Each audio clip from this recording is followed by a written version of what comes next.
Новый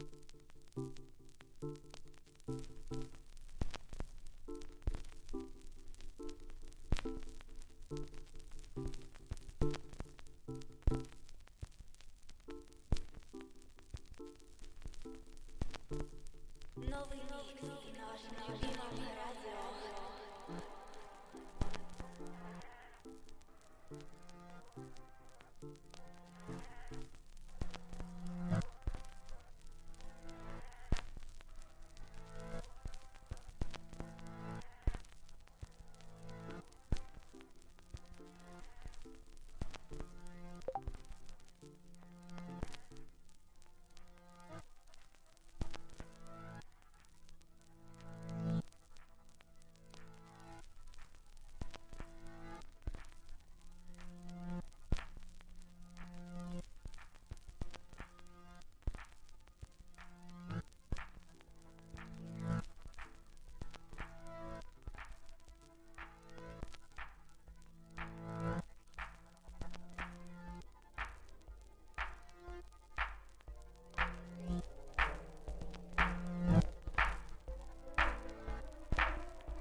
Pozwól mi proszę ściągnąć kalosze, la la la la la la, la la la la la, la la la la, la la la la la la.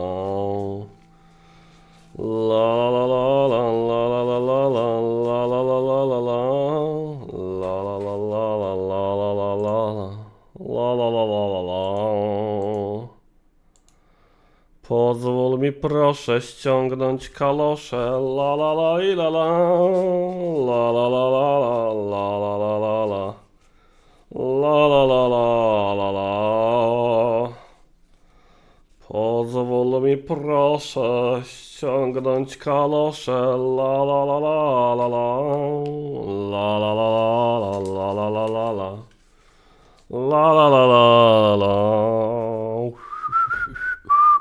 Dzień dobry, dzień dobry, dzień dobry, cześć i czołem. Witam Was we wtorek, 20 lutego, co wtorek z hitami worek, godzina 8:03. Witam Was w audycji radiowo-telewizyjno-multimedialnej Ranny Żubr. Nie wyspałem się. Dlaczego się nie wyspałem? Nie wiem. Wszystkie zmienne zostały spełnione ku temu, żebym się wyspał, a mimo to się nie wyspałem. Nie wiem, czy nie złożyć tego na karb niedowiezionych obietnic rządu nowego. 100 wyspań na 100 pierwszych poranków. Siema Szósti, siema Szymon Skowroński, siema Armisa 3L, która pozdrawia z Austrii. Bądź który pozdrawia z Austrii? Emmet, siema Łukasz, siema Devan Kevan, siema Kutabaniarzy, siema Dziwny Pies, siema Wojtek Gasperowicz, siema Zaksoja, siema Szmat Czasu, siema Radosław Langner, który jest na urlopie również, też pozdrawiam, siema Ewa, siema Patryk Oczadły, siema Joanna Alabaster, siema Why Please Why. Czy Radosław Langner już powiedziałem wcześniej? Nie wiem, powiem drugi raz. Siema Radosław Langner. Siema Miłosz Kazero, siema Bartolomeus, siema Krzysztof Wójczak, Ada Destriga, siema Kudłaty, siema. Ściągnij Bambosze i zacznij stream, proszę. Rocky Bambosza, mój ulubiony bokser telewizyjno-filmowy. Siema Kasper Czerwonka, siema Bartkam, siema Marcin Gajda. W ogóle śniło mi się, że Żubr się ze mną łączył na stronie, żeby wspólnie omówić legendarny w punkowych kręgach filmik Wywiad z Punkiem Adamem. Siema Punk Rock Polska, siema Alicja ING, siema Krzysztof Wójczak, to już mówiłem, siema Zaksoja też już mówiłem, siema Uskrzydla, czy tego nie mówiłem.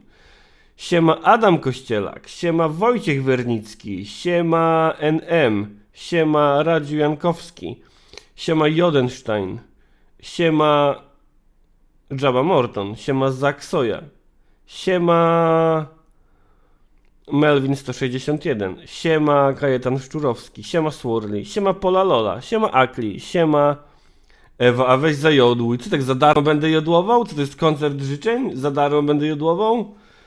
Może kiedyś zajodłuję, słuchaj, nie umiem jodłować. Siema Adam Niedźwiecki, siema Fox on Rails, siema Jan Michał Szulew, siema Żaba Morton, a to już mówiłem, nie? Mówiłem. Siema Kseno, który jedzie za rolnikami. Proszę pozdrowić rolników od opiniotwórczego programu o charakterze egalitarnym. Siema... O, Ewa donosi, że oglądają już 63 osoby, a tylko 17 lajków jest. Więc wiecie, co z tym zrobić. Siema Michał. Siema Birb. Wtorek to już prawie piątek. No tak. Siema Avatar DM. Siema Łucja 093. Dziękuję bardzo za pochwalne słowo skierowane w stronę mojego wąsa. Siema Zin 303. Siema Józef Niewiaromski. Siema Uwaga Lewacki Bełkot. Siema Czarny. Siema KPS Roka. Siema Andrzej Miętki. Siema Anarchidusza. Siema Ewa na Twitchu. Siema Adam Kościelek, muszę iść po monsterka. Kurde, no ja też chyba czuję, że tak się skończy, bo dzisiaj czuję się jak gówno z jakiegoś powodu. A nie powinienem. Nie wiem, może ciśnienie, może coś. Siema Brzoskwinia, siema Patryk Kulpok, siema Marysia, siema. Siema Zbychu mówi nie rób tego. Podejrzewam, że to o monsterkach.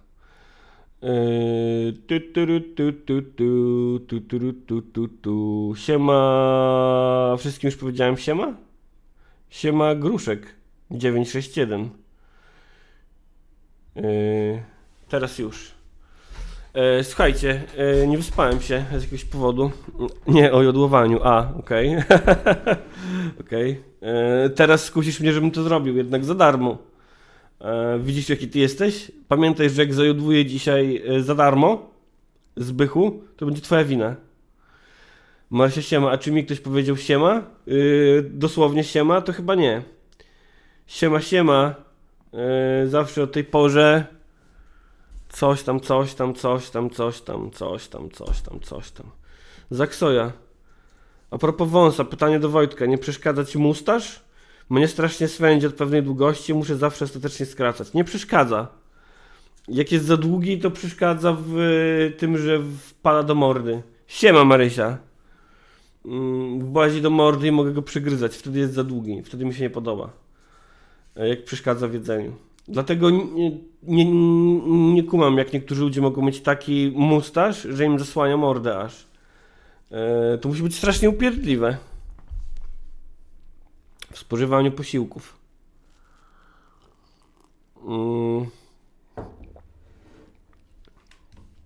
Słuchajcie, mam komunikaty ważne. Pierwszy komunikat jest taki, że jestem bardzo niewyspany. To jest raz. Dwa. Będzie dzisiaj stream dodatkowy o 17:00. 3. Łeb mnie nakurwia. Wziąłem pigułkę od tego, żeby nie nakurwiał. Zobaczymy. Ale będzie stream o 17:00. Nie zdziwię się, jak ten dzisiejszy poranny będzie krótszy. W związku z tym, że siema na odstaw. Że po pierwsze nakurwia mnie łeb, a po drugie będzie stream o 17:00.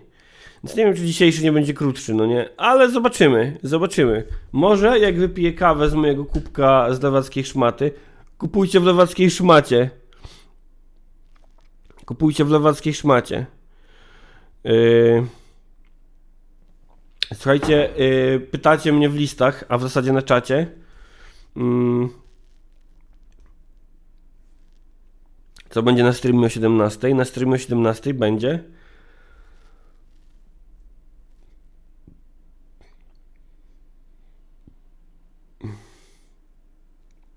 gość. Gościem tym widzę tutaj osoby, które o 17:00 nie mogą. No trudno, słuchajcie, gość mógł tylko o 17:00, tak się z nim umówiłem. Siema Julo. Będzie gość, będzie użytkownik. Nie, słuchaj, Devan Kevan, na kosie byłem wczoraj. Wczoraj byłem na kosie. I też o tym opowiem dzisiaj. Dzisiaj o 17 będzie gość i to będzie użytkownik przeklętego portalu. Aczkolwiek ma też kanał na YouTubie, który polecam całkiem mocno. Tłumacz Adam, przepraszam za pominięcie twojego dzień dobry. Chociaż wydaje mi się, że mówiłem. Więc ja bym to zweryfikował na twoim miejscu. Ale tak czy siak, na wszelki wypadek mówię ci siema, tłumacz Adam. Siema. Marcin Gajda zgadł. Gratuluję. Będzie to Fiat Money. I plan jest taki, że będziemy oglądali filmiki, które podesłały kiedyś Anarki Dusza. Ja wspomniałem o nich Fiatowi. I będziemy sobie komentować na żywca. Myślę, że będzie zabawnie, myślę, że będzie śmiesznie, myślę, że będzie też ciekawie i edukacyjnie. Wiejski. Kurwa, zrobiłbym sobie streamka z Wiejskim, no. Zrobiłbym sobie streamka z Wiejskim. Także tak. Dajcie łapki w górę na zachętę dla Fiata Money. A dobra i zła wiadomość jednocześnie jest taka, że też myślę sobie, że jak na tym streamie będzie dużo osób, to ja serio rozważę przeniesienie streamów z poranków na popołudnie. Więc uważajcie, co robicie. Uważajcie, jak oglądacie. Tylko muszę jeszcze wymyśleć, czym się z Fiatem połączyć, bo myślałem o Signalu, bo zakładam, że Fiat będzie łączył się tylko głosowo, bo on chyba nie pokazuje mordki w internecie i danych osobowych, więc będę musiał wykombinować jakąś platformę i taką, na której będę mógł mu udostępniać ekran i najlepiej, z której będzie mógł korzystać przez przeglądarkę. Nie, żartuję, oglądajcie. Żartowałem, nie będę upierdalał poranków. No właśnie, tak jak mówi Krzysztof Wójczak, to Fiat może podbić oglądalność o tej porze. Żartowałem. Dobra, spokojnie. Ej, mordy, spokojnie. Uskrzydlacz, do samego gadania najlepszy jest Discord, tajemniejszy lag, a ja myślę, że nie ma Discorda. Myślę, że wielu ludzi nie ma Discorda. A myślę, że namawianie ludzi do zakładania Discorda jest upierdliwe dla ludzi. Myślę, że czarny why not both, skoro masz czas w tych dwóch okienkach. Kuszące, nie powiem. Kuszące, to jest ciekawy pomysł. Bo co miałem powiedzieć mądrego?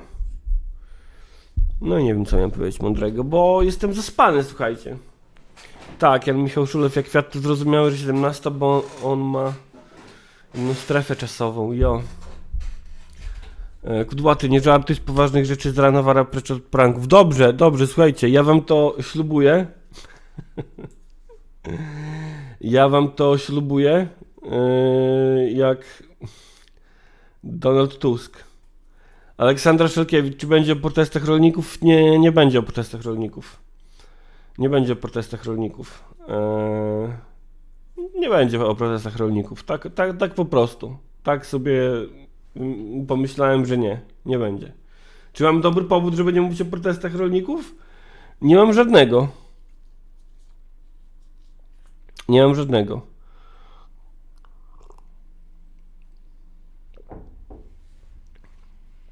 Nie wierzę, że Krzysztof Wójczak spotkał osobę gilotyniarską w metrze. Chciałbym bardzo, żeby to była prawda, ale rób zdjęcia spod piździa i wrzucaj do internetu. Nie, żartuję, nie rób. Aleksandra Szalkiewicz, ale mieszkasz na wsi, to jesteś ekspertem. Nie mieszkam na wsi, mieszkam w małym mieście, ale wychowałem się na wsi.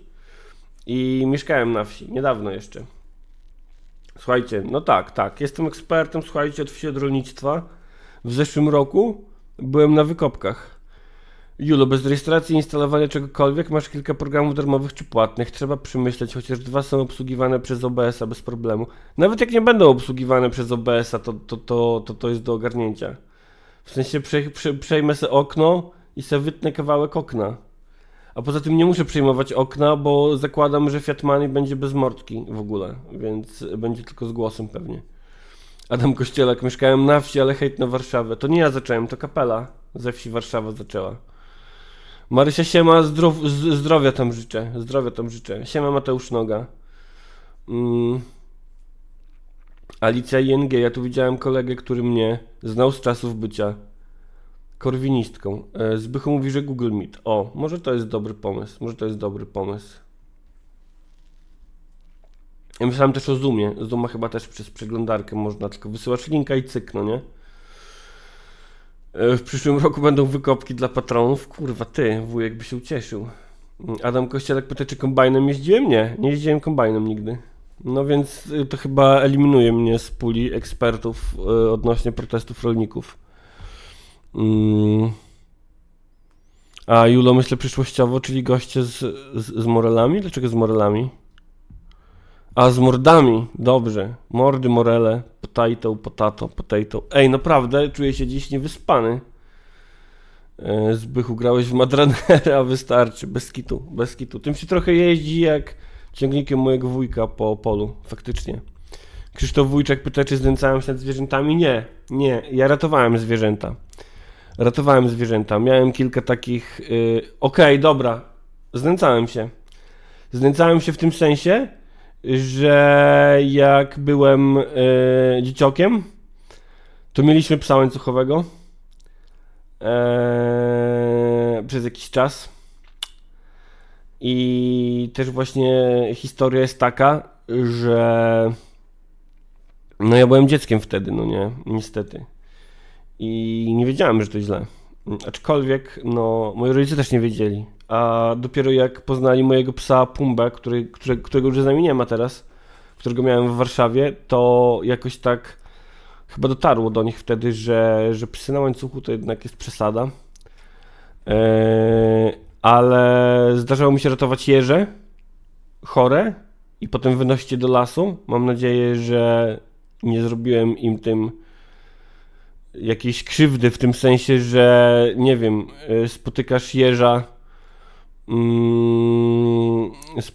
jeża i jak go dotykasz ręcyma, to później on pachnie człowiekiem i na przykład z zemsty zjadają go inne zwierzęta albo wyklinają go jeże z jego stada jeży. Łukasz, nie mów mi, że jak w Red Dead Online było daily na wołowinę lub baraninę, to nie wpadałeś do zagrody z karabinem. Wiesz co, ja w ogóle miałem wyjebane na daily w Red Dead Online. Jak wchodzę do Red Dead Online, to chilluję bombę w tym świecie. Ewentualnie robię questy na ludzi.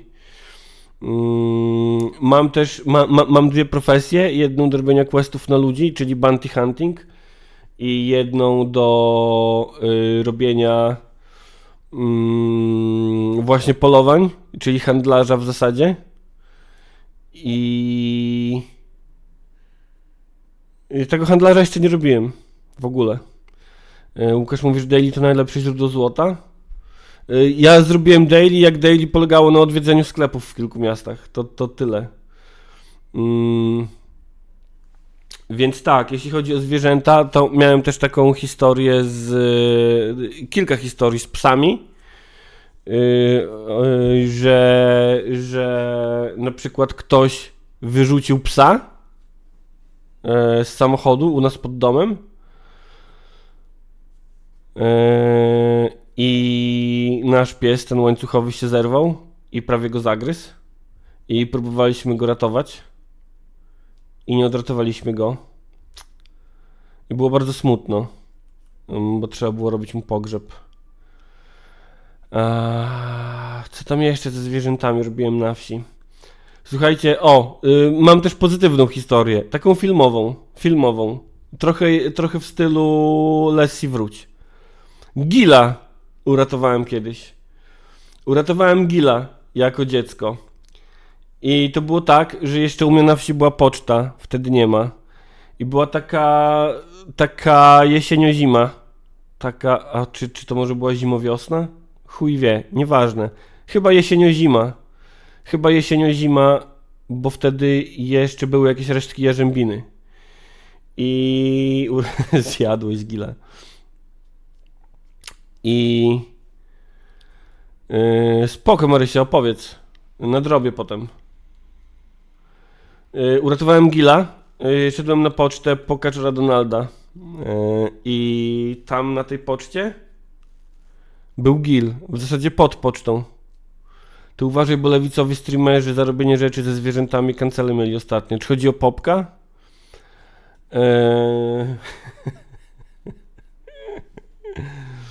O kurwa, tłumacz Adam mówi, ja jeszcze kilka lat temu, jak odwiedzałem ciocię, to pomagałem cielakowi się urodzić, bo mamunia nie dawała rady. No to widzisz, jesteś lepszym rolnikiem ode mnie, bo ja cielaka rodziłem tylko i wyłącznie w Red Deadzie. W kampanii jest quest z rodzeniem cielaka. Hej Chester.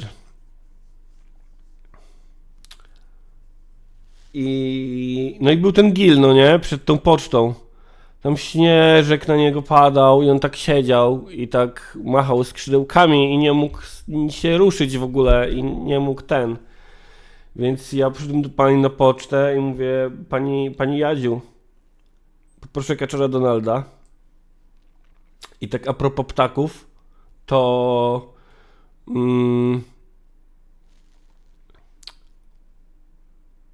Gil jest przed drzwiami. Ptaszek leży, siedzi, leży, stoi, może stoi. Tak, no trudno powiedzieć w zasadzie, w jakiej pozycji znajduje się ptaszek. Ale nie może się ruszyć za bardzo. Ewidentnie widać, że próbuje, a nie może. No i pani Jadzia mówi, no to co ja na to poradzę? Ja mówię, dobra, to może ma pani coś, żebym mógł go wziąć? A ona mówi, no mam. I dała mi takie pudełko, takiej wielkości, takiej może, takie pudełeczko. I ja wziąłem tego Gila do tego pudełeczka i potem jeszcze poszedłem do sklepu i to było super śmieszne, bo robiłem zakupy w sklepie, postawiłem na ladę pudełko i ono się ruszało. No i słuchajcie, przygarnąłem tego Gila i leczyliśmy go jakąś tam wodą ze strzykawki i czymś, co jedzą gile. Właśnie wydaje mi się, że była jeszcze jarzębina wtedy. I że gile jedzą jarzębinę. Czy się mylę? Może. No i dałem mu imię nawet. Imię mu dałem. Bodzio miał na imię. I byłem przekonany, że z tego Gila wyrosła Hanna Gil Piątek, bo to akurat weekend był. I ja byłem przekonany, że on może z nami zostać, ze mną zostać i że będę miał przyjaciela Gila Bodzia, no nie? No ale trzeba było Gila Bodzia wypuścić na wolność w pewnym momencie i płakałem bardzo. Bardzo płakałem z powodu Bodzia i na szczęście i nieszczęście było też tak, że jak próbowałem go wypuścić na wolność, no to nie był w stanie polecieć wystarczająco wysoko i ja już płakałem, że go wypuszczam, no nie, ale no Bodzio się rozpędził i przypierdolił w ścianę.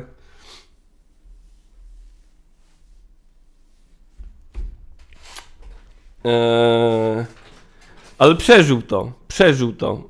Został z nami jeszcze trochę, ze mną został. I miałem takie bardzo ambiwalentne odczucia, bo z jednej strony było mi smutno, że Bodzio przypierdolił w ścianę i pewnie boli go dziób, ale też cieszyłem się, że zostanie ze mną trochę dłużej i może to przedłużało moje nadzieje na to, żeby ze mną zostać.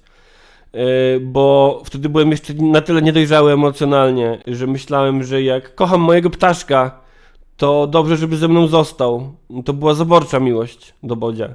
Wtedy jeszcze nie wiedziałem, że jeśli coś kochasz, to pozwól temu być wolnym. A tak jest, moi mili. Jeśli coś kochasz, pozwól temu być wolnym. No i minęło parę dni i w końcu udało się wypuścić Bodzia na wolność. Znowu płakałem. A potem, jak minął rok i przylatywały gile na drzewo przed oknem w moim domu, to myślałem, tak zakładałem, że któryś z nich to Bodzio i że przyleciał do mnie, żeby się przywitać, się odwdzięczyć. I wierzyłem, że jeden z nich to on. Być może było tak też w następnym roku. I Być może ptaszki nie żyją nawet tak długo, typu Gil. Więc tak, taka to była historia. A jeżeli kochasz sprintera, to też pozwalasz mu być wolnym. Marysia, zaraz przeczytam na głos swoją historię o psie, który jeździł koleją, bo widzę, że tutaj leci poważna historia na raty.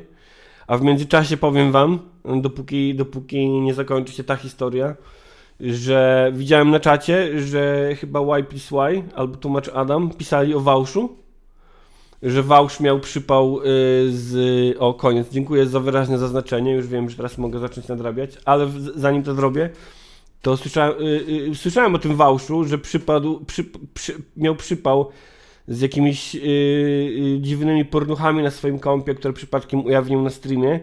I najbardziej w tej historii, ja ledwo wiem, kim jest ten człowiek. Tak, znam tylko definicję. Wałsz to lewicowy streamer i dzięki temu poznałem, quasi-lewicowy, dzięki temu poznałem kim jest grifter i co to znaczy grifter. Dziękuję bardzo Zbychowi za to, że mi powiedział, co to znaczy grifter. I nie rozumiem tylko jednej rzeczy. Chłop, który na streamowaniu zarobił wszystkie pieniądze świata, ma pornuchy i to jakieś dziwne pornuchy na tym samym kompie, którego używa do streamowania. Tylko że grifter to o Hasanie, okej, dobra. No widzisz właśnie, tak ja ogarniam kim są streamerzy profesjonalni, prawdziwi, sławni. No właśnie, no jest głupi. Jak można? Dlaczego? Zwłaszcza jak chyba jest na tyle mądry, że zdawał sobie sprawę, że to jego porno jest jakieś mocno nietypowe, delikatnie mówiąc. Siema Roller, dzień dobry. Mocno nietypowe i pokazanie go publicznie może być eufemistycznie mówiąc kontrowersyjne. I dlaczego ktoś, kogo stać na wszystko, miał pornuchy na tym samym kompie co streamy? Punk Rock Polska z olejem kokosowym pewnie. Czyli jakieś kulinarne. Dźwiedziu tutaj mówi, że to mogło być celowe dla Inby. Okej. Nie wiem, nie znam człowieka.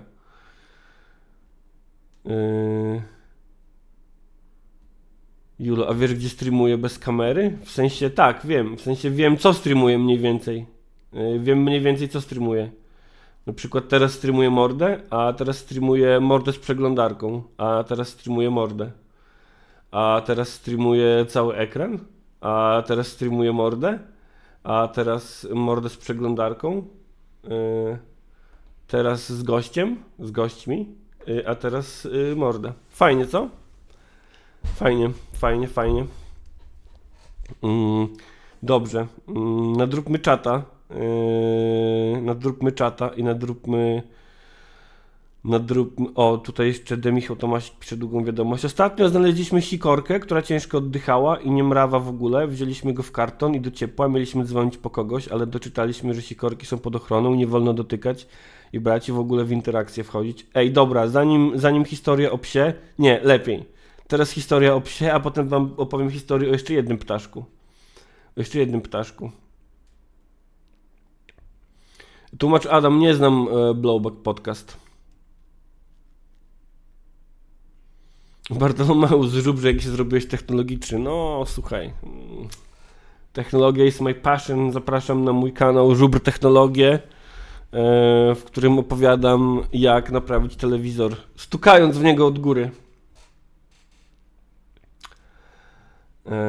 Mamy screeny przeglądarki. No spoko, ale wydaje mi się, że w mojej przeglądarce teraz mam taki ekranik, że nie widać kart. Fajnie, co? Widać tylko teraz muzyczkę, którą puszczałem na czekajkę. Karolina Sensała. My kiedyś niechcący wywieźliśmy kota do lasu. To był dzikus, który bił się z naszymi kotami, więc chcieliśmy go oddać znajomym na wieś, ale zwiał do lasu i go nie znaleźliśmy. Ciekawe. Marysia siema. Mam nadzieję, że to jest początek tej historii, który widzę, ale jeszcze sprawdzę. Chyba tak. Julo, azyl dla zwierząt akwariowych powstanie. 300 000 litrów wody. To ogromny problem w Polsce, bo wiele zwierząt ma azyle, a ryby czy raki nie. Ja ci zaraz powiem, Julo, kurwa, o azylu. Zaraz ci powiem o azylu, to... Zaraz ci powiem o azylu. Ale najpierw piesek Marysi. Najpierw piesek Marysi, słuchajcie. Byłam na zmianie w pewnym markecie i jak to w standardzie tego marketu nie było wystarczającej ilości ludzi na zmianie. Byłyśmy we dwie. Parę miesięcy wcześniej była sytuacja, że po sklepie chodził jakiś piesek, ale zadzwoniłam do ośrodka komunalnego i cały dzień im zajęło, zanim przyjechali, no ale zabrali go i git. Tym razem piesek też chodził po sklepie, ale tym razem, jak już wiemy, nie miałam jak poświęcić mu uwagi, więc niestety, ale wzięłam go i wyniosłam poza sklep. Chwilę stałam, żeby zobaczyć, co zrobi. No i jebnął go samochód i jakaś baba zaczęła mnie wyzywać, że to moja wina, że jestem kurwą, a nie człowiekiem i czy ja jestem w ogóle zdrowa. Zabrali tego psa do weta i tyle w sumie widziałam. Po paru godzinach przyszła pani i dziewczyna napisała do mnie, że przyszła pani z psem i że chce mnie zobaczyć. Ajajajajajajaj. A ona przyszła, przeprosiła mnie za pieska i powiedziała, że słyszała, że w moją stronę poszły jakieś komentarze. I też mnie przeprosiła, a piesek miał tylko żuchwę złamaną, koniec. Uff. Kurde, mogło być gorzej. Mogło być gorzej. Obawiałem się, że będzie gorzej. Mogło być gorzej bo słuchajcie, w Warszawie uratowałem kiedyś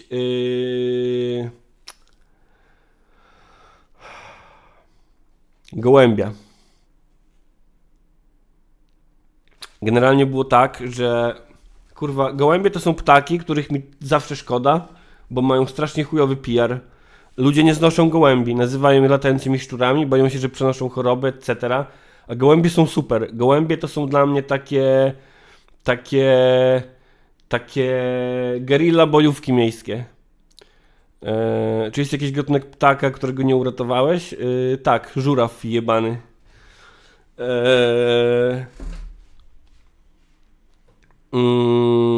No i szedłem sobie i pod śmietnikiem znalazłem gołębia. Nie wiedziałem, czy jest martwy, czy nie, bo się praktycznie nie ruszał. Siedział w deszczu jeszcze taki zmoknięty, no nie? Mówię, no kurwa, no nie mogę tak zostawić. Zwłaszcza, że jak go tknąłem, to widziałem, że on żyje, tylko się prawie nie rusza, no nie? No i... Przecież gołębie to drony. No, może ten po prostu nie miał już baterii, no nie?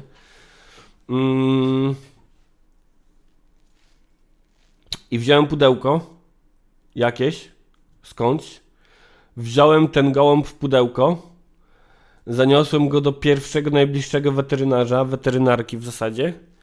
I pani mi tam mówi, że panie, no i co ja mam zrobić? A wiecie, no weterynarz to raczej, to nie jest służba społeczna, miejska, państwowa. Weterynarz to jest prywatna usługa, więc jak idziesz ze zwierzęciem do weterynarza, to raczej musi być twoje zwierzę i musisz za nie zapłacić. Więc jak znajdziesz sobie zwierzę bezpańskie i zaniesiesz do weterynarza, no to chuja ugrasz. I więc ta pani powiedziała, no co ja mogę zrobić z tym gołębiem? No panie. O kurwa, zbychu. Ja kiedyś próbowałem uratować wróbla i nawet dobrze mi szło, ale jak go niosłem do kolegi w pudełku, to jakichś dwóch frajerów na boisku mnie popchnęło i przygniótł go kubek.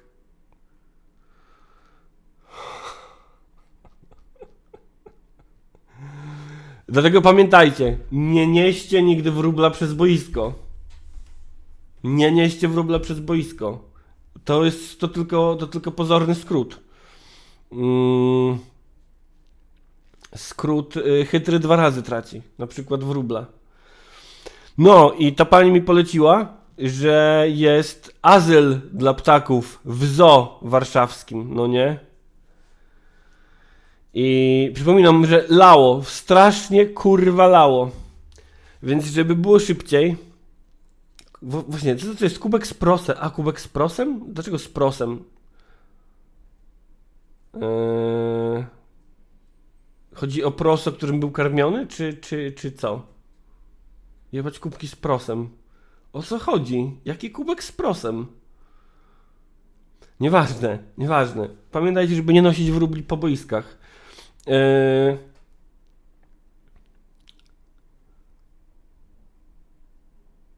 Tak, pani poradziła mi, żeby pojechać z tym do ptasiego azylu w zoo.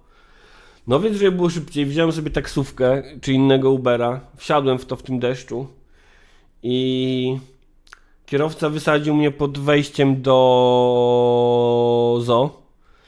No i gadałem z jakimś chłopem na bramie i okazało się, że nie mogę wnieść wróbla przez bramę do zoo. Julo, tylko nie azyl w warszawskim zoo, to zło. No, za późno. Nie mogę wnieść ptaszka wróbla, ptaszka gołębia przez bramę, bo nie wiadomo, czy ptaczek nie jest chory, więc nie mogę z nim przejść przez zoo i muszę wejść od drugiej strony. Więc w tej pierdolonej ulewie z tym wróblem w pudełku, z gołębiem w pudełku, szedłem przez kurwa pół Pragi wzdłuż całego zoo, a umówmy się, warszawskie zoo jest dosyć długie, dosyć spore. W tej kurwa ulewie cały przemoknięty, żeby pogadać z chłopem przy drugiej bramie, który mi powiedział: dobra, no to pan go tu zostawi, tego gołębia, u mnie na bramie i ktoś potem go weźmie. No i co miałem zrobić? No zostawiłem u niego tego gołębia. I trzymałem za niego kciuki i poszedłem do domu. I potem dowiedziałem się od moich znajomych, na przykład znajomej, która para się weterynarią w charakterze weterynaryjnej pielęgniarki, i od kilku innych znajomych, bardziej doświadczonych ze zwierzętami, z Warszawą i zoo, że o ile gołąb był zdrowy, to najprawdopodobniej został karmą dla drapieżnych ptaków.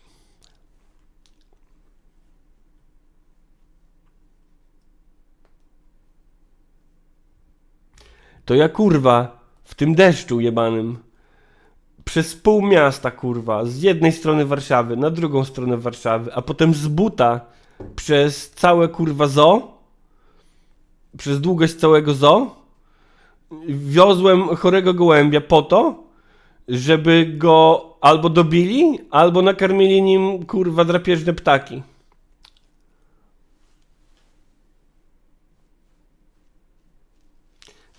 Tak jest, kurwa, jak chcesz zrobić coś dobrego. Jak chcesz zrobić coś dobrego w życiu, to na kogo wychodzisz?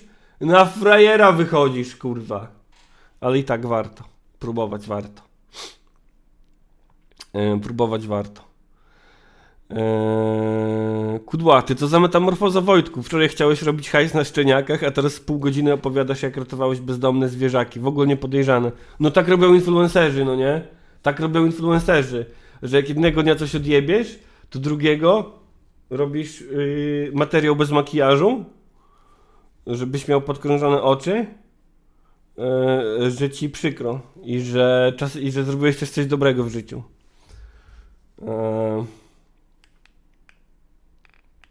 Więc tak.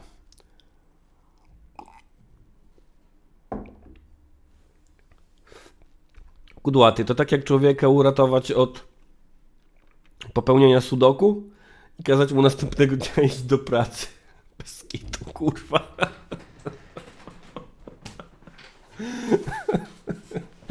Kurwa. Czekajcie, co mi ten? Żeby Morton, ptaki nakarmiłeś, zrobiłeś coś dobrego, jakiś sęp czy orzeł był najedzony. Świetnie. Świetnie. Tak, i puszczasz smutną muzykę w tle wtedy, pianinko, no. Pianinko musisz puścić. Słuchajcie, byłem w kinie wczoraj. A propos ptaków, to byłem wczoraj w kinie na Kosie. I postaram się bez spoilerów opowiedzieć o swoich wrażeniach z filmu Kos. Są pozytywne. Tak myślę, czy istnieje opcja, że się wyjebiesz kiedyś na tym krzesełku? Nie istnieje raczej. Aczkolwiek mógłbym mnie naoliwić, ale nie mam oleju kokosowego. Kurwa, czy ono się teraz wygina, czy jest zablokowane? Bo nie wiem. O, teraz mogę tak.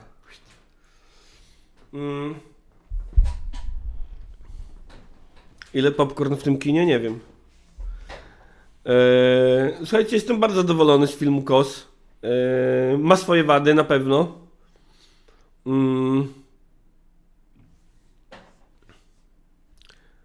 Jakby się teraz wyjebał, to bym się posrał. No ja też, ale się nie wyjebałem. I nie mam zamiaru się wyjebać, słuchajcie. Słuchajcie, jestem bardzo zadowolony z filmu KOS. Jest taki, jak oczekiwałem, że będzie. Ma parę wad, które zaraz wymienię, ale ma więcej zalet niż wad. Generalnie tak jak mam, wiecie, mam też z tym takim ludowym zwrotem w popkulturze mam tak, że no nie przyjmuję go bezrefleksyjnie, bo on jest spoko i cieszy mnie i cieszy moje lewackie serduszko, ale mam też z tyłu głowy jakby takie dodatkowe prawdziwa lewica, zaczynam od tego, że coś ma wady, dokładnie. Mam coś takiego, że ten lewicowy zwrot przyjmuję z ambiwalentnymi odczuciami. Ale i tak warto, pik żubr. Myśleć głębiej, ja też was kocham. Za to, że jesteście optymistyczni. Jesteście równowagą dla mojego dumerstwa. Wojtek, powiedz nam, jak pamiętałeś o kinie. Pamiętałem o kinie, bo Marysia mi przypomniała, to raz, ale nie tylko dlatego, no dobra, głównie dlatego.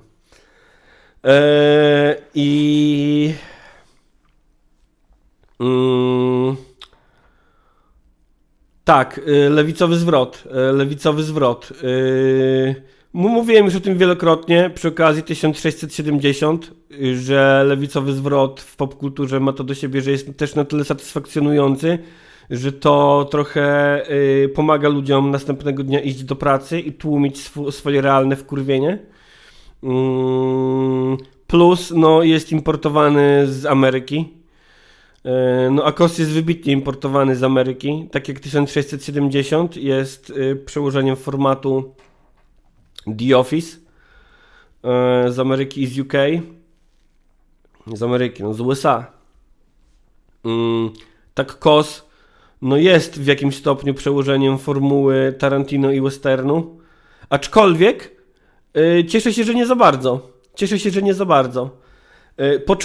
Początek jest mega westernowy, początek jakby pierwszy kadr filmu, kiedy pojawiają się napisy i widzisz taki szeroki plener, szeroki plener, tak się mówi, szeroki pejzaż, szeroki landscape, szeroki landschaft i jak kończą się napisy, to na tym landschafcie pojawia się taka mała figurka ludzika, który biegnie. No to jest kurwa na 100% celowy zabieg. Julo mówi, w wielu aspektach ten zwrot jest na błędnych wnioskach z nieistniejących faktów. Tak, ale ja mówię o zwrocie nie tyle w historii, tylko bardziej w popkulturze.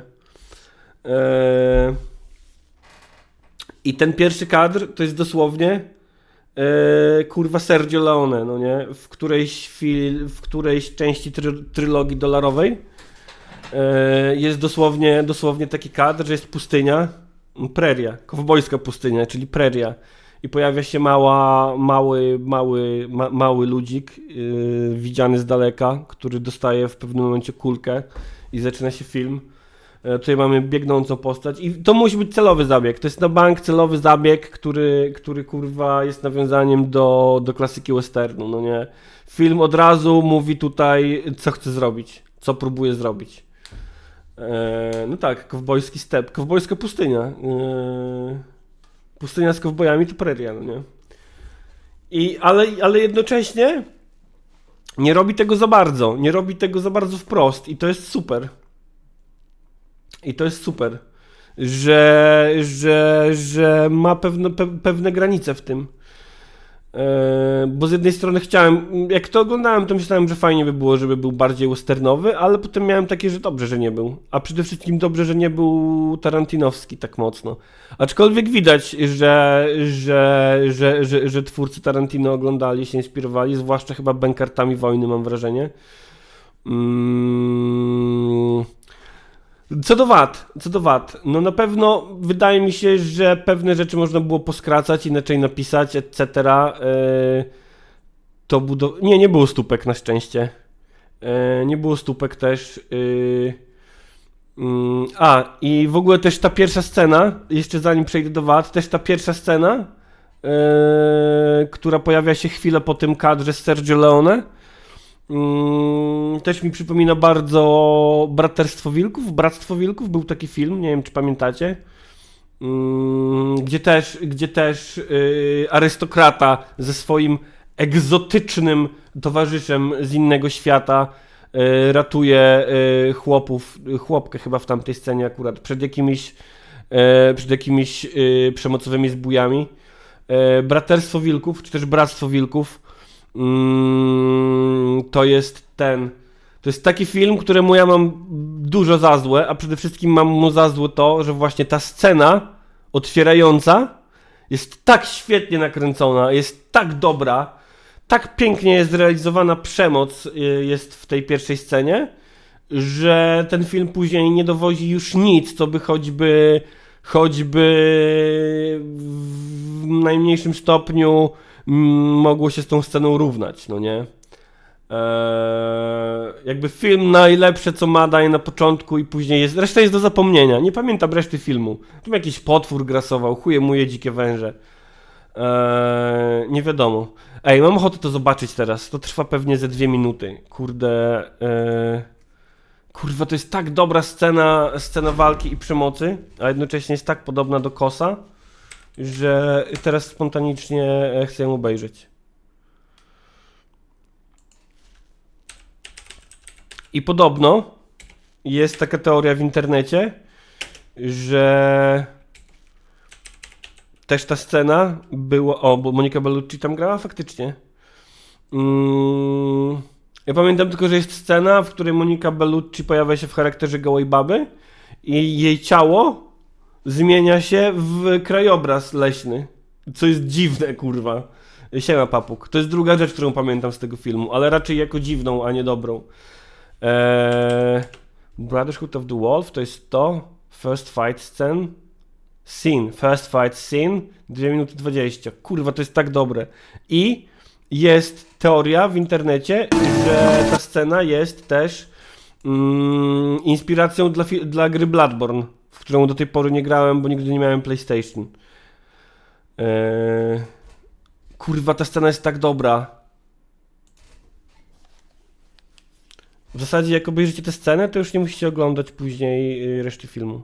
Uwaga, puszczam.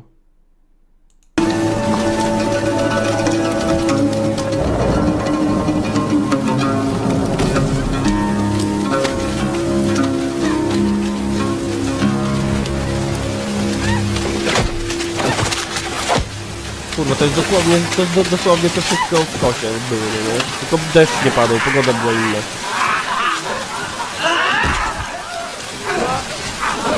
I ewidentnie tam sprawcy przemocy byli szlachtą, a tutaj niekoniecznie. No i tam bójki mieli.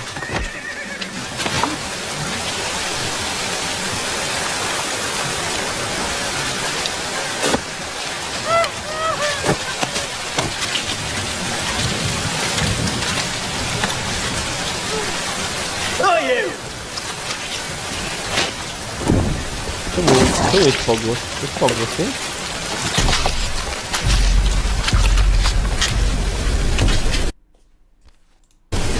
To jest pogłos, to ja mam na stację.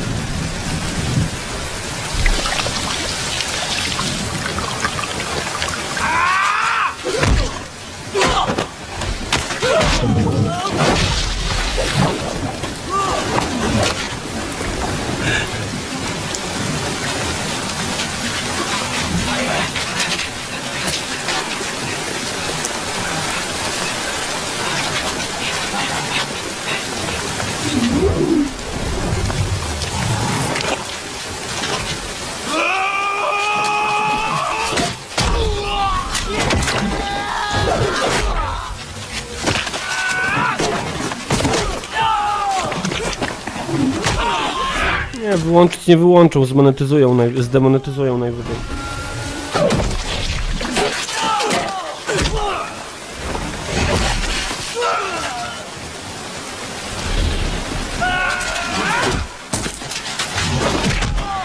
Mam nadzieję, że ten dźwięk to po prostu jest w filmie taki,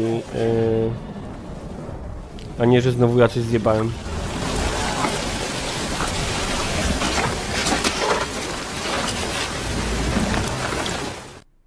No, bardzo ładna scena, klimatyczna, ładnie zrealizowana i tak. I właśnie, a propos sceny akcji, to jest mój największy... Slow-mo wkurza? Kurwa, zajebiste slow-mo moim zdaniem. Mateusz Noga, uwielbiam jak w scenach walki przeciwnicy podchodzą pojedynczo. Tak, to prawda, ale ja mam też coś takiego, że jakby to jest coś, na czym zawieszam niewiarę po prostu, no nie? Kurde, na chwilę się musiałem wyłączyć, z jakiego to było filmu. Brotherhood of the Wolf. W Polsce to było Braterstwo albo Bractwo Wilków. I jeśli chodzi o Kosa, to tam mój największy zarzut to sceny walki. No to już noga średnia, no taka średnia ta walka. Słuchaj, którym się banuje?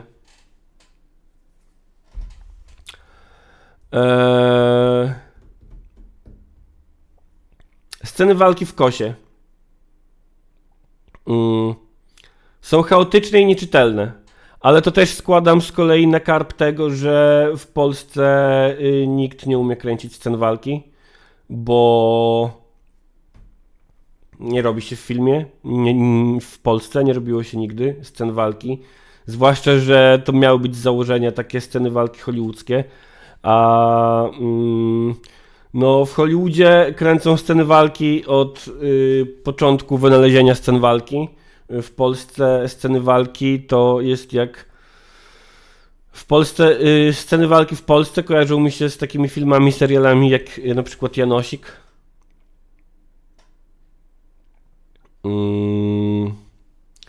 Bitwy w ogniem i mieczem. Musiałbym sobie przypomnieć i zobaczyć, czy są czytelne, czy nie. Panu N mówi, Hollywood nie potrafi w sceny walki. Kurde, zależy gdzie. Ale generalnie są czytelne. Są czytelne. Wiem, kto jest gdzie, kto kogo goni, kto kogo uderza, kto jest jak mniej więcej ustawiony. Tego wymagam od scen walki. A sceny walki, które miałyby robić wrażenie, no to się po prostu zdarzają, ok? Umówmy się, Uskrzydlacz to był francuski film. Tak, faktycznie, francuski film. Dokładnie, tak jak mówi Marysia, nie wiadomo, który kurwa jest synem kogo w polskich scenach walki, a w hollywoodzkich wiadomo z reguły. Z reguły. Nie mówię, że zawsze, bo są też filmy, chyba, są, no to znaczy chyba, na pewno, są też filmy, w których jest to skopane, no nie? Nomen omen. A takie efektowne sceny walki, no to się zdarzają. Wydaje mi się, że dobre sceny walki były w trylogii Berna, której nie oglądałem. I wydaje mi się, że dobre sceny walki, no ale to już nie w Hollywoodzie. O właśnie, niekoniecznie czytelne, za dużo cięć i zbliżeń jak w serii z Bernem, mówi panu N. Ja widziałem tylko te pojedyncze sceny i właśnie wydaje mi się, że tam się udawało osiągnąć to, że dzięki cięciom i zbliżeniom był chaos i trzęsącej się kamerze, a jednocześnie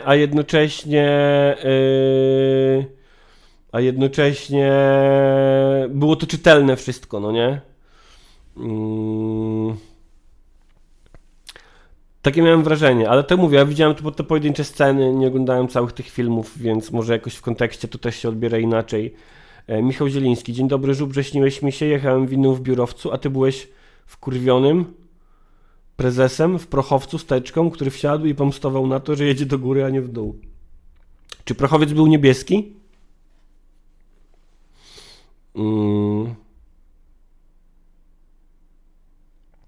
Umrę na tym wzgórzu, nie było czytelne.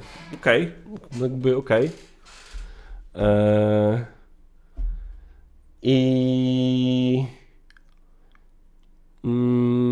myślę, że najbardziej czytelne i efektowne sceny walki to Panu Entu mówi, że w filmach z Jackie Chanem. Nie pamiętam filmów z Jackie Chanem, ale myślę, że też był ten taka fala azjatyckiego kina w latach po 2010, może trochę przed 2010, powiedzmy, że w okolicach 2010, że to kino stało się mniej takie taneczne, a bardziej kinetyczne, powiedziałbym, bardziej kinetyczne, że wiecie, jak w tym filmie, o Jezu, no i tytuły właśnie, jak w tym filmie, który później miał amerykański remake z Joshem Brolinem, kurwa, jaki to miał tytuł? Oldboy, albo w tym filmie, gdzie idzie chłop przez wieżowiec i bije się z chłopami. No właśnie, Radosław Langnar, tak jak mówi Oldboy. Kinotyczne, mówi Szapiel. No.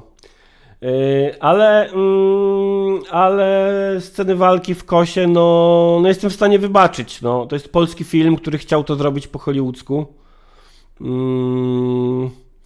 Zbychu Die Hard. Tak, tylko że Bruce Willis jest Azjatą i nie ma pistoletów. I ręcznie wszystko robi.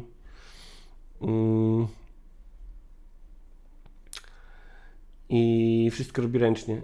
Więc tak, sceny walki w Kosie wybaczam. Myślę, że fajnie wyszło to budowanie napięcia, które trwa przez niemal cały film sceną przy stole.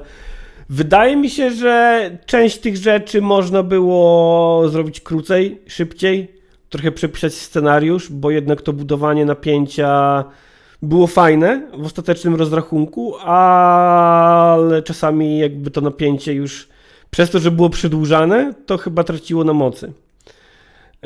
Wiecie, w Bękartach Wojny ta początkowa scena o Dredd nowszy o filmach w wieżowcu jest zajebisty. Jest zajebisty, naprawdę. Ten nowszy Dredd to jest bardzo niedoceniany film. Dziękuję, Marysia, za superchata i również miłego dnia. I to nie jest tak, że przegrałaś, Marysia. To nie jest tak. Nowszy Dredd dla mnie jest ten z Karlem Urbanem jest dla mnie porównywalny z, jeśli chodzi o kino akcji, z Mad Maxem nowym. W sensie nowy Mad Max, no to już ma 8 lat, no ale ostatni. Dredd ma jeszcze więcej. To jest film, że jadą samochodem przez pustynię, koniec fabuły i jest zajebisty. Tak dla mnie Dredd z Karlem Urbanem to jest film, gdzie wchodzą po schodach, koniec fabuły i jest zajebisty, no nie? To jest myślę to, jak się powinno robić filmy akcji w 2000 współcześnie, że robisz, a potem zawracają fabułę Mad Maxa szanuj, że robisz ultra prosty koncept, który potrafisz zrobić na tyle dobrze, że on się sprawdza przez 1,5-2 godziny, bez, jak to się mówi w piłce nożnej, szukania kwadratowych jaj. Marysia, obejrzyj Mad Maxa, tylko z dobrym dźwiękiem, najlepiej na jakimś rzutniku, ekranie. O, super czat w samą porę. Miłego dnia, Wojtku. Dredd był idealnie tym, czym miał być, ale wiele mówi o kinie fakt, że niesamowicie niezależną, odważną o jacie decyzją był fakt, żeby Dredd nie zdjął hełmu, bo Dredd nie zdejmował hełmu.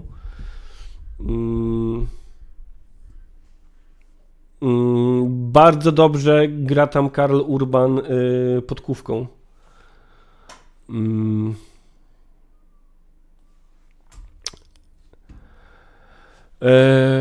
Tak, co tam jeszcze w tym kosie? Co jeszcze w tym kosie, słuchajcie. No tak jak mówię, miejscami myślę, że trochę scenariuszowo zbyt długo pewne rzeczy są przeciągane. Ja w ogóle myślę, że może podoba mi się dlatego, że ja jestem łatwy na pewne rzeczy i po prostu brakowało mi i brakuje nadal w polskiej popkulturze tej właśnie ludowej perspektywy. I jak dajesz mi film, w którym... To nie jest spoiler, okej? To nie jest spoiler. Jak dajesz mi film, w którym... Właśnie teraz będzie Ideolog i Ray. Dajesz mi film, w którym chłopi rzucają się na szlachtę i ją napierdalają, nawet jeśli jest to chaotyczne i nieczytelne jako scena walki, to po prostu jest miód na moje serduszko i tyle. I tyle. Bartolomeus, dobrze mówisz.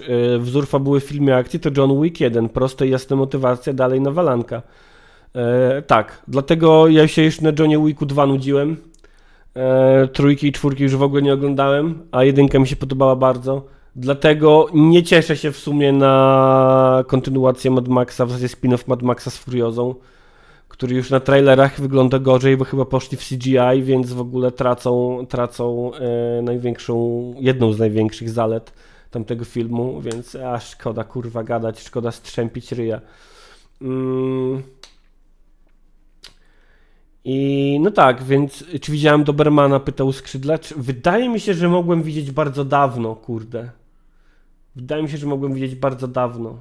To też jest to francuskie, no nie?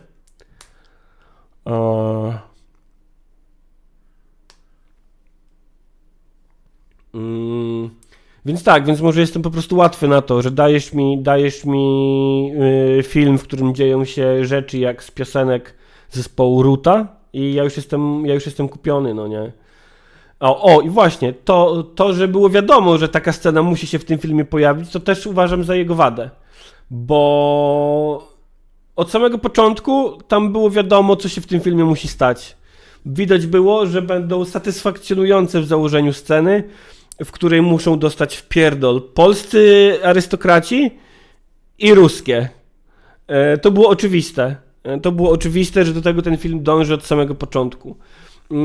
Nie ma tam miejsca na żaden zwrot akcji. I jeśli porównujemy ten film do Tarantino, to Tarantino miał takie nieoczywiste myki w swoich filmach. Zwłaszcza w starych. We Wściekłych Psach była ta sytuacja z Chris Roth się nazywa ten aktor? Tim Roth, który był podwójnym agentem przez cały film i to był gdzieś taki myk fabularny. W Pulp Fiction, no to pocięcie tego filmu robi to, że oglądasz to i w pewnym momencie myślisz, what the fuck, co jest? Chłop, którego zabili przed chwilą znowu żyje, no nie? Plus no dialogi tarantinowskie słynne w tych starych filmach. Kos też nie stoi dialogami jakoś specjalnie.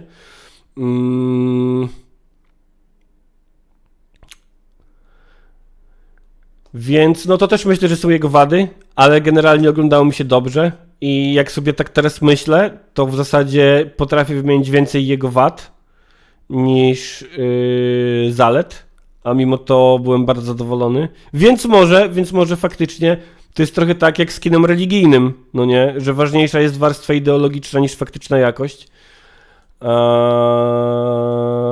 A jednak cieszę się, że taki film powstał. Zwłaszcza, że trochę pokazuje też, kim mógł być, bo trudno powiedzieć, kim dokładnie był Kościuszko, ale no mamy dużo przesłanek w polskiej historii, że Kościuszko jednak był potężnie lewacki, zwłaszcza jak na swoje czasy. Czyli gdzieś tam chciał tego zniesienia niewolnictwa i w Stanach, i w Polsce. I podoba mi się to, że w tym filmie też bardzo szybko zostało zrównane niewolnictwo amerykańskie z polskim systemem feudalnym. Ja wiem, że niektórzy historycy wkurzają się o to, że to jest zbyt proste porównanie, zrównywanie tego, ale myślę, że uprawnione na takim popkulturowym poziomie. Ten film też ma być prosty, to nie ma być film historyczny opowiadający ci o procesach kurwa historycznych, tylko to ma być film akcji western. Czy był antyklerykalizm? Nie było, niestety, nie było. Tak, jak mówi Kirej, to pokazywanie sobie pleców, ta scena plus ta scena, gdzie Kościuszko rozmawia z panem Domingo i opowiada mu, kim są magnaci i że to są tacy plantatorzy najwięksi. Więc jest kilka miejsc w tym filmie, gdzie dosłownie to zostaje zrównane ze sobą, niewolnictwo z feudalizmem i spoko. Tak jak mówię, no to ma być prosty film pokazujący jakieś rzeczy w prosty sposób, a nie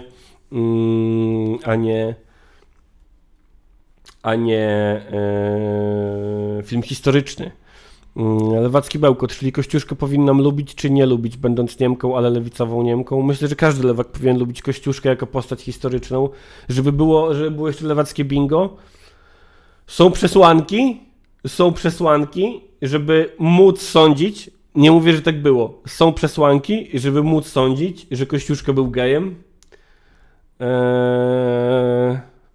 Co w tym filmie raczej też nie jest uwzględnione. Raczej tam jest ewidentnie heteronormatywnym cis chłopem. Tutaj widziałem komentarz autorstwa Red Piper. Bardzo fajny film, ja bym chciała ciąg dalszy. O, Łukasz, scenarzysta Kossa w wywiadzie dla Krypolo mówił, że sam się nie zgadza z tym zrównywaniem polskiej pańszczyzny i niewolnictwa w USA. No właśnie, to jest, tylko że to jest coś, co jest dobre na jakiś dyskurs historyczny, a na taki film właśnie typu western, typu film akcji, jak najbardziej można to robić, moim zdaniem, no nie? I tak jak Red Piper, ja też chciałbym ciąg dalszy. To jest dla mnie taka ostateczna kwestia tego, że oceniam ten film dobrze. Oglądałem go.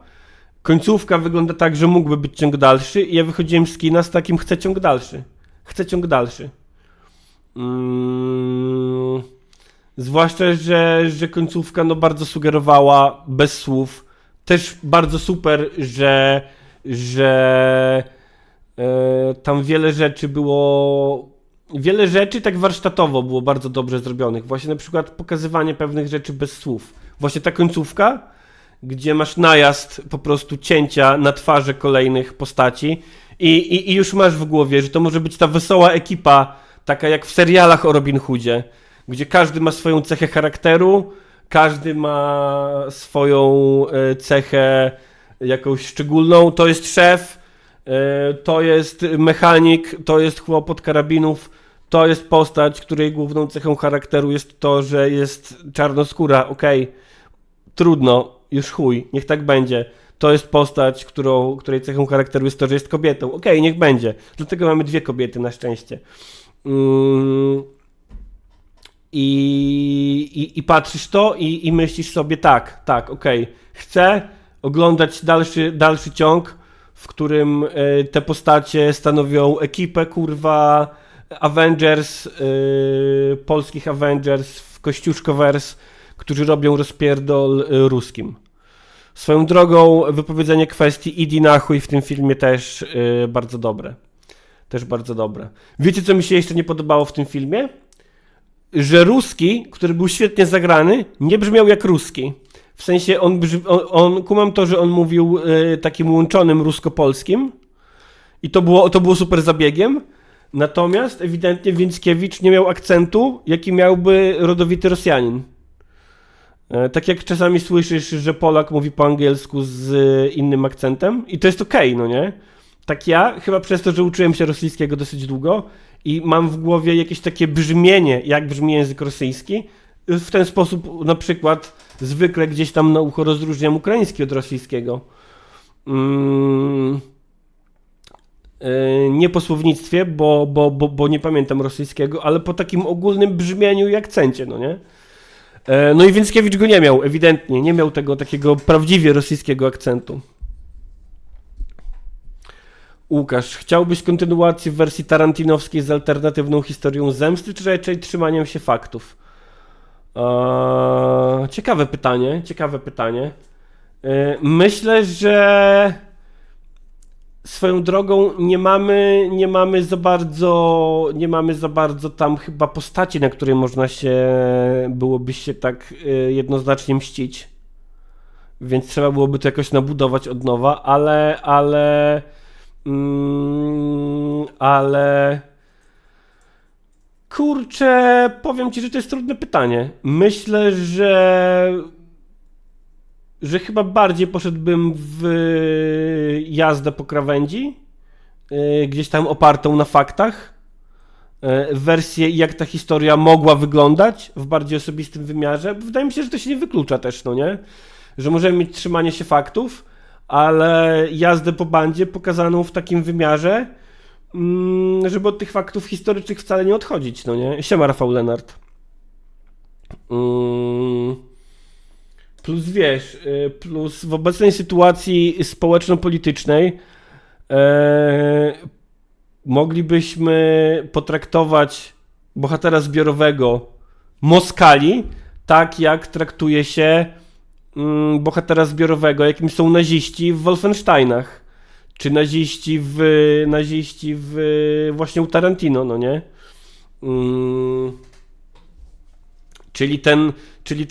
Czyli ci tacy jednoznacznie źli, którzy służą do tego, żeby ich rozpierdalać.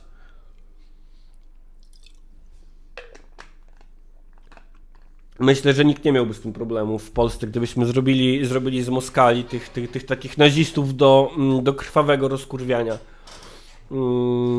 Więc myślę, że można by pójść w tym kierunku. Z dalszym oczywiście dokurwianiem, gdzie się tylko da, polskiej arystokracji.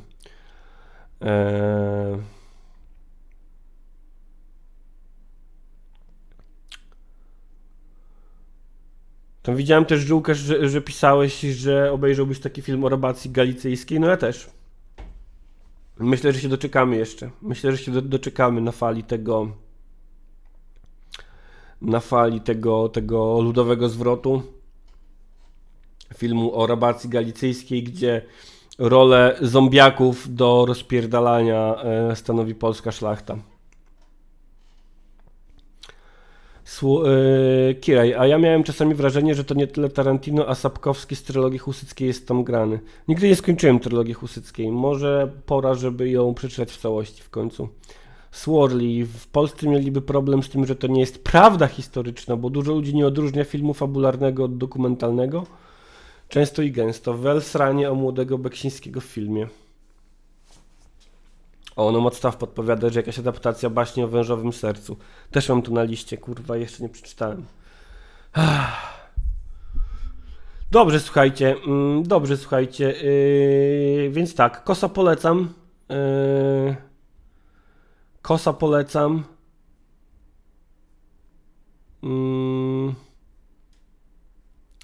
Na dzisiaj chyba będziemy powoli... będziemy kończyć. Tak jak mówiłem trochę wcześniej niż dzisiaj. Ja muszę jeszcze ogarnąć parę rzeczy i przygotować streamka na 17. Przypominam, o 17 streamek z użytkownikiem przeklętego portalu Twitter Fiat Money i oglądanie filmów o ekonomii. Myślę, że będzie fajnie.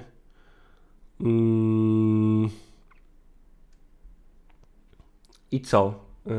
Zostawcie mi jakiś, jaki mógłby być komentarz dzisiaj w komentarzu odnośnie Kosa, o którym dzisiaj głównie mówiliśmy. A nie, o gilach też mówiliśmy. Mówiliśmy dzisiaj bardzo ptasi odcinek, co?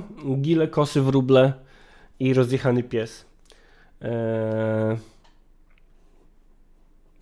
Kubek z prosem. O co chodzi z kubkiem z prosem? O co chodzi z kubkiem z prosem? Wiem. Zostawcie mi komentarz o treści Bodzio. Tak dałem na imię Gilowi mojemu. Zostawcie mi komentarz o treści Bodzio.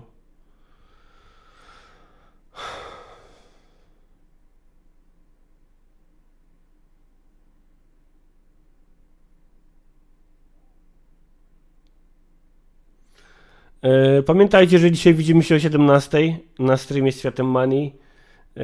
Pamiętajcie, że możecie wspierać opiniotwórczy program o charakterze egalitarnym Gilotyna na platformie patronite.pl /Gilotyna na platformie patreon.com/gilotyna.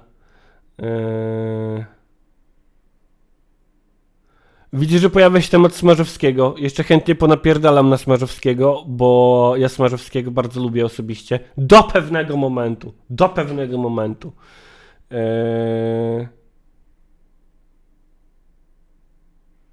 Dwóch jego ostatnich filmów nie lubię. Czyli Kleru, który był nudny, i Wołynia, który był nudny. Dziękuję. Tak, i pamiętajcie o łapkach w górę na YouTubie. Brakuje 50 lajków, donosi lewacki bełkot. Nie wiem do czego. Swirly, obudziłem bestię, Smarzowski wpadł w jakąś pętlę bycia poważnym wegą. Dokładnie tak. O, i to, że kręci Wesele 2 teraz, to w ogóle... A to już jest? To już wyszło? To już jest? To nie chcę chyba. Chyba nie chcę.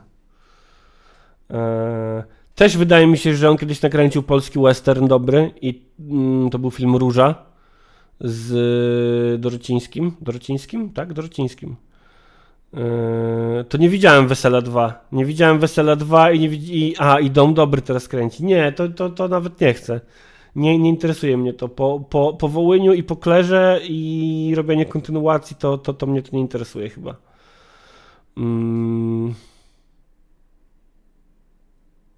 No, może sprawdzę. No, Dom Zły był zajebisty. Róża była zajebista. Drogówka była zajebista. Co tam jeszcze było z tych jego starych filmów? Dom Zły, Wesele, Drogówka. To takie chyba... i Róża. O. No może mnie namówicie na to Wesele 2. Może mnie namówicie na to Wesele 2. Dom Zły, Drogówka, Wesele, Róża. To były jego dobre filmy. Coś jeszcze? Pod Mocnym Aniołem. Pod Mocnym Aniołem też było spoko chyba, jak to pamiętam.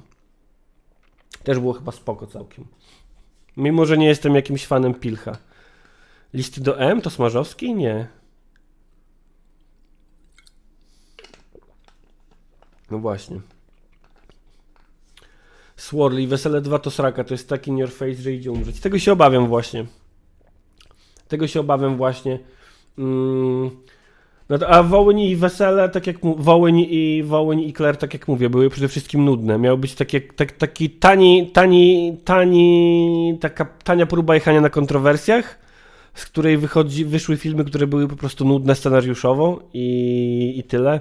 I te kontrowersje były ich jedynymi zaletami.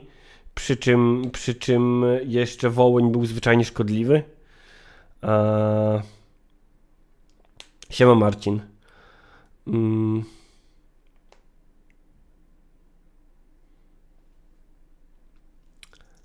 Tak. Komentarz o treści Bodzio. Łapki w górę. Patreon, Patronite, wsparcie też przez YouTube'a jest możliwe. Widzimy się dzisiaj. O 17:00.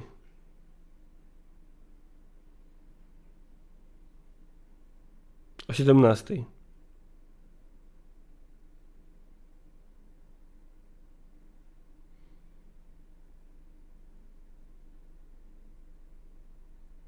O 17:00 Twaszkie już zapowiadam. O 17:00 widzimy się z Fiatem Money na streamie.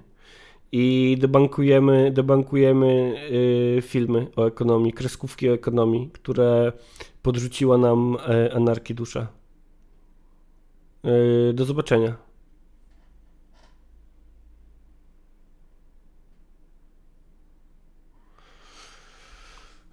Jakiś post jeszcze muszę wrzucić. W ogóle myślę sobie, że chyba odejdę od tej tradycji, żeby nie zapowiadać gości i zacznę po prostu zapowiadać gości. Ale to...